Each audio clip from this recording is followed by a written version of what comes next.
Yes breaking news చూస్తున్నాం. Social media సైకోలపై కొరడా గుల్పిస్తున్నారు పోలీసులు. ఇప్పటికే పలువురిని అరెస్ట్ చేసినట్లు తెలుస్తుంది. ఇక ప్రత్యేక పోలీస్ బృందాలైతే పులివెందులకు చేరుకున్నాయి. 2 రోజుల్లో 35 మందికి 41A నోటీసులు ఇచ్చారు పోలీసులైతే. నోటీసులు అందుకున్న వారిలో అంతా వైసీపీ నేతలే, పులివెందులకు చెందిన నేతలే ఉన్నారు. అయితే త్వరలోనే మరికొంతమంది అరెస్ట్ అయ్యే అవకాశం కనిపిస్తుంది.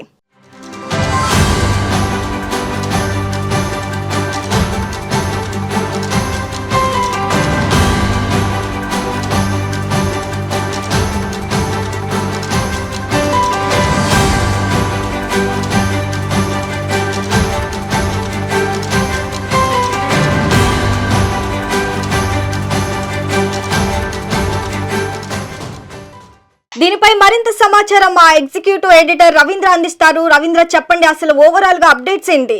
శ్రావణి, ఇది ఒక కీలకమైనటువంటి పరిణామంగా చూడాలి. ఎందుకంటే రాష్ట్రంలో 5 ఏళ్ల పాటు అధికారంలో ఉన్నటువంటి వైఎస్ఆర్సీపీ అప్పుడు చేసినటువంటి ఏదైతే వైఎస్ఆర్సీపీని అడ్డు పెట్టుకుని కొంతమంది చేశారని, అలాగే కొంతమంది అకౌంట్స్ క్రియేట్ చేసి కొంతమందిని వాటికి ఆ సోషల్ మీడియా ప్లాట్ఫామ్స్ ఏవైతే ఉన్నాయో వాటి మీద పనిచేయాలని చెప్పి ఒత్తిడి చేశారు అనేది బయటకు వచ్చినటువంటి అంశం.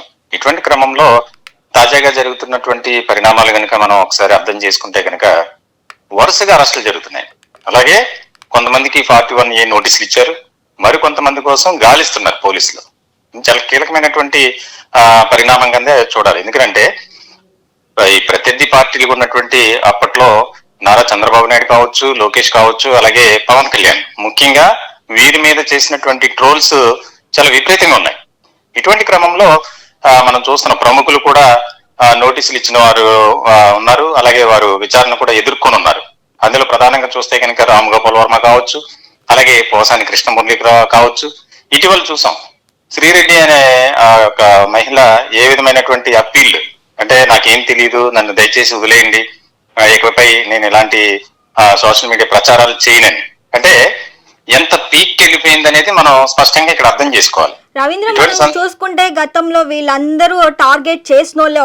ఒక రకంగా చెప్పాలంటే అటు శ్రీరెడ్డి కానివ్వండి, పోసాని కృష్ణమురళి కానివ్వండి, రామ్ గోపాల్ వర్మ కానివ్వండి, అందరూ అయితే ఒక టార్గెట్ చేసినట్టు వీళ్ళ మీద నోటికి వచ్చినట్టు మాట్లాడారు. ఇప్పుడు వీళ్ళందరూ అసలు సైడ్ అయిపోయారు. శ్రీరెడ్డి అయితే క్షమాపణ కూడా చెప్పింది లోకేష్ గారికి. ఈ పోసాని కృష్ణమురళి కూడా అయితే రాజకీయాల గురించి ఇక నేను మాట్లాడిన అయితే ఒక స్టేట్మెంట్ అయితే ఇచ్చేశారు. రామ్ గోపాల్ పరిస్థితికి వస్తే ఆయనకి అరెస్ట్ చేయడానికి కూడా అయితే వారెంట్ అయితే జారీ చేశారు. అసలు ఏంటి, వీళ్ళందరూ తప్పించుకుంటున్నారా ఇప్పుడు? ఎగ్జాక్ట్లీ శ్రావణి, మీరు మంచి పాయింట్ తీసుకున్నారు. ఎందుకంటే ఎవరైతే అప్పట్లో సోషల్ మీడియాని అడ్డు పెట్టుకుని ప్రధానంగా వైఎస్ఆర్సీపీలో చాలా కీలకంగా పనిచేసినటువంటి వ్యక్తులుగా వీరున్నారు. మనం చూసాం, వర్రా రవీందర్ రెడ్డి కావచ్చు, అలాగే కొంతమంది ఉన్నారు ఉమ్మడి కడప జిల్లాకు సంబంధించి. వారు ఏ విధమైనటువంటి వైఖరితో రెచ్చిపోయారు. వర్రా రవీందర్ రెడ్డిని సోషల్ మీడియా ఒక ఇన్ఛార్జిగా ముఖ్యంగా రాయలసీమకు సంబంధించి అతన్ని పెట్టారు. అతని పేరు మీద అకౌంట్స్ క్రియేట్ చేసినటువంటి వైఎస్ఆర్సీపీ సోషల్ మీడియా వింగ్ ఏదైతే ఉందో దానికి సంబంధించి ప్రధానంగా ఆయన పేరుతో ఫేస్బుక్ గానీ, ఇన్స్టా గానీ, అలాగే ట్విట్టర్ గానీ ఇటువంటి ప్లాట్ఫామ్స్ అకౌంట్స్ క్రియేట్ చేయటం, వారే అక్కడి నుంచి ఆపరేషన్ చేయటం. ఇటువంటి క్రమంలో ఆయన ఇచ్చినటువంటి స్టేట్మెంట్ అప్పుడు చాలా కీలకంగా మారింది. ఆయన అరెస్ట్ చేసి మళ్ళీ కస్టడీలోకి తీసుకుని విచారించినటువంటి సందర్భంలో ఇలాంటి నేపథ్యంలో శ్రీరెడ్డి మీరు అన్నట్లు బయటకు వచ్చి మాట్లాడింది, సారీ చెప్తున్నాను, దయచేసి నన్ను వదిలేయండి అని. అలాగే పోసాని కృష్ణమురళి ఆయన ఒక స్టేట్మెంట్ ఇచ్చారు, ఈ రాజకీయాలు నాకు వద్దు బాబోయ్ అని. అంటే అధికారాన్ని అడ్డు పెట్టుకుని ఏ రకమైనటువంటి వ్యవహార శైలితో వీరు ముందుకెళ్లారు అనేది మనకి ఇక్కడ అర్థం అవుతుంది. ఇప్పుడు తాజాగా కూటమి అధికారంలోకి వచ్చిన తర్వాత ఎవరైతే సోషల్ మీడియాను అడ్డు పెట్టుకుని పేటరేగిపోయినటువంటి బ్యాచ్ ఉన్నారో వారిపై కఠిన చర్యలు తీసుకోవాలి. ఇది ప్రధానమైనటువంటి మోటోగా పెట్టుకున్నారు. వారు కూడా ప్రభుత్వం అంత సీరియస్ గా ఆలోచించడానికి కూడా ఒక రీజన్ ఉంది. ఎందుకంటే ఎంతో రాజకీయ అనుభవం కలిగినటువంటి నారా చంద్రబాబు నాయుడు కావచ్చు, అలాగే కొంతమంది ప్రముఖుల మీద చాలా దారుణమైనటువంటి స్టేట్మెంట్స్ ఇచ్చారు.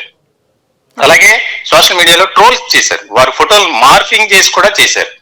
దీని క్రమంలో ఇప్పుడు తాజాగా 2 రోజుల నుంచి జరుగుతున్నటువంటి పరిణామాలు కనుక మనం ఒక్కసారి పరిశీలిస్తే పులివెందులను టార్గెట్ గా చేసుకుని ముఖ్యంగా ఉమ్మడి కడప జిల్లా 35 మందికి 41A నోటీసులు ఇచ్చారు.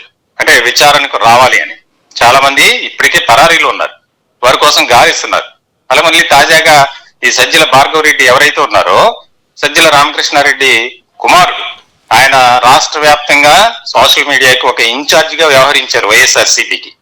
ఇటువంటి క్రమంలో వీరందరూ కూడా త్వరలోనే అరెస్ట్ కాబోతున్నారు. ఎందుకంటే వర్రా రవీంద్రారెడ్డి ఇచ్చినటువంటి స్టేట్మెంట్ ఆధారంగా చేసుకుని ఇప్పుడు ఈ అరెస్టులు కానీ 41A నోటీసులు కానీ అన్ని ఇస్తున్నారు అనేది కూడా పొలిటికల్ సర్కిల్లో ఒక చర్చ జరుగుతుంది. ఇటువంటి క్రమంలో ఇది చాలా కీలకమైనటువంటి పరిణామంగా రాష్ట్ర వ్యాప్తంగా మారబోతుంది. మరికొంతమందికి నోటీసులు ఇవ్వబోతున్నారు. నోటీసులు ఇచ్చే వారిలో చాలా ప్రముఖులు ఉన్నారు. అంటే ఇప్పటి వరకు బి గ్రేడ్, సి గ్రేడ్ లీడర్సే ఉన్నారు. త్వరలోనే ఏ గ్రేడ్ లీడర్స్, అంటే చాలా కీలకంగా రాష్ట్ర వ్యాప్తంగా వ్యవహరించిన వారు. ఎందుకంటే వారిని విచారించిన తర్వాత ఎవరినైతే ఇప్పటికే కొంతమందిని అరెస్ట్ చేశారు, కొంతమంది నోటీసులు కూడా ఇచ్చారు. ఇచ్చిన వారిలో ఎవరైతే ఉన్నారో ఏంటనే దాని మీద కనుక మనం చూస్తే త్వరలోనే మరొక బ్యాచ్ బయటికి రానుంది. ఎందుకంటే వీరిచ్చినటువంటి స్టేట్మెంట్స్ మాకేం తెలియదు, మాతో నడిపించిందంతా కర్త కర్మ క్రియ భార్గవ రెడ్డి అండ్ అదర్స్ అని చెప్పి స్టేట్మెంట్ ఇస్తున్నారు. సో ఇటువంటి సందర్భంలో ఇది చాలా కీలకమైనటువంటి పరిణామంగా మారబోతుంది. పులివెందుల్లోనే మకాం వేసినటువంటి ప్రత్యేక పోలీస్ బృందాలు కొంతమంది కోసం గాలిస్తున్నాయి, కొంతమందికి అయితే టైమింగ్స్ ఇచ్చారు, విచారణకి మీరు ఖచ్చితంగా రావాలి అని. హైదరాబాద్ వెళ్ళినటువంటి ఒంగోలు పోలీసులు కూడా రామగోపాల్ వర్మ దాదాపు మళ్ళీ నోటీసులు ఇచ్చి అతన్ని విచారించాలి అనే దాన్ని కూడా. అయితే రామగోపాల్ వర్మ విషయానికి వస్తే మొదటిసారి ఇచ్చినప్పుడు డుమ్మా కొట్టాడు, ఇవాళ ఏదైతే రెండోసారి కూడా హాజరు కావాలి, ఇవాళ కూడా అయితే డుమ్మా కొట్టాడు. పోలీసులు అయితే ఆయన్ని వెంబడిస్తూనే ఉన్నారు. అరెస్ట్ చేసే అవకాశం ఏమన్నా ఉందంటారా? ఎగ్జాక్ట్లీ శ్రావణి, రామగోపాల్ వర్మకి 19వ తారీఖున విచారణకు రావాలని చెప్పి ఒంగోలు రూరల్ పోలీస్ స్టేషన్ నుంచి నోటీసులు వెళ్ళాయి. అప్పుడు రాలా. 25వ తారీఖు అంటే ఈ రోజు ఆయన విచారణకు వెళ్ళాలి.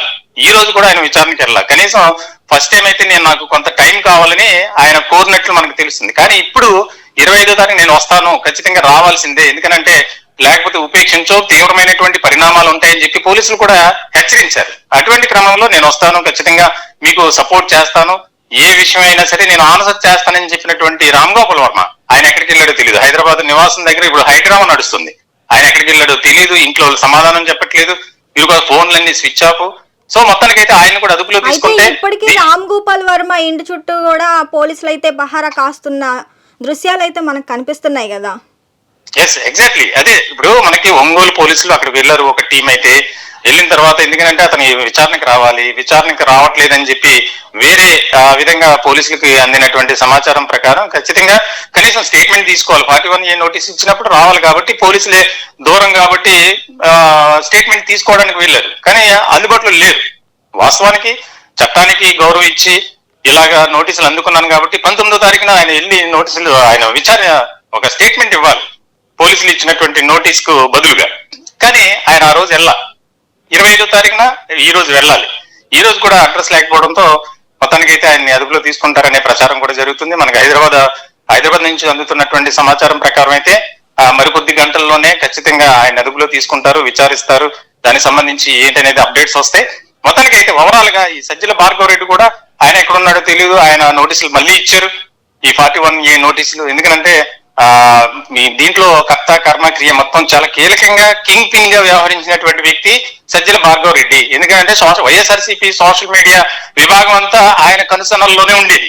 సో ఇటువంటి సందర్భంలో ఆయన కూడా అదుపులో తీసుకుని విచారించే అవకాశాలు కనిపిస్తాయి. ఓవరాల్ గా శ్రావణి, దీనికి సంబంధించినటువంటి సమాచారం కనుక మనం చూస్తే మరికొద్ది రోజుల్లోనే ఈ యొక్క వైఎస్ఆర్సీపీ పేరుతో సోషల్ మీడియాలో రిచిపోయినటువంటి ఒక బ్యాచ్ అయితే మరికొంతమందిని అరెస్ట్ చేసేట్టు కనిపిస్తుంది. మనకు అందుతున్నటువంటి సమాచారం ప్రకారం కూడా మరికొద్ది రోజుల్లోనే కీలకమైనటువంటి వ్యక్తులు, నేతలు అరెస్ట్ కాబోతున్నారు అని మనం ఖచ్చితంగా చెప్పొచ్చు Shravani. Okay Ravindra, thank you. ఎందుకంటే గతంలో ఏదైతే ఉందో 5 సంవత్సరాలు అయితే పెచ్చరెళ్ళిపోయారని చెప్పొచ్చు. సోషల్ మీడియా ప్లాట్ఫామ్ ని ఒక అడ్డంగా పెట్టుకొని అయితే వైసీపీ వాళ్ళు కూటమి నేతలను అయితే టార్గెట్ చేశారు. ఇప్పుడైతే కూటమి ప్రభుత్వం అధికారంలోకి వచ్చిన తర్వాత వైసీపీ వాళ్ళు అయితే చిక్కులైతే ఎదుర్కోవటం తప్పటం లేదు.